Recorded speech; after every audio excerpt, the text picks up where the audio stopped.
భారతదేశము అభివృద్ధి చెందుతున్న దేశము అని చిన్నప్పటి నుంచి చదివి ఉన్న మనకే ఒక శుభవార్త ఏంటంటే, భారతదేశం అభివృద్ధి చెందిన దేశం.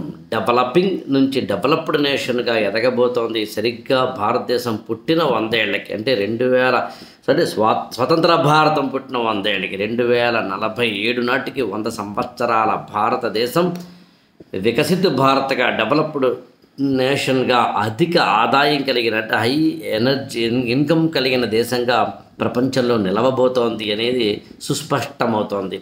జీడిపి అంటాం యాక్చువల్‌గా, గ్రాస్ డొమెస్టిక్ ప్రొడక్ట్ అని ఒక దేశ ఆదాయాన్ని సింప్లిఫై చెప్పేది. అందులో మ్యానుఫ్యాక్చరింగ్ సెక్టార్ ఉంటుంది, సర్వీసెస్ సెక్టార్ ఉంటుంది.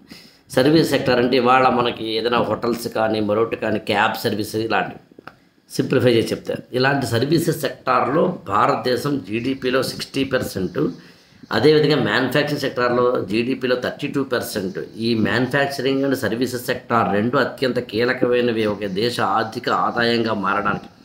3,000 లక్షల కోట్ల రూపాయల ఆదాయపు దేశంగా 2047కి భారతదేశం వెళ్ళబోతోంది.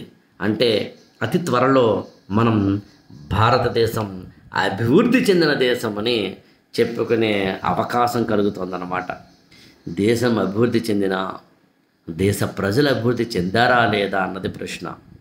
అన్ని రకాల వర్గాల వారికి వికసిత భారత్ లభించిందా లేదా అన్నది ప్రశ్న. అందరికీ కులం, మతం, ప్రాంతం, జెండర్, ఏజ్, ఎడ్యుకేషన్, సోషలైజేషన్ అన్ని రకాలుగాను అన్ని రంగాల వారికి కనుక ఈ ఫలాలు అందితే అసలైన వికసిత భారత్.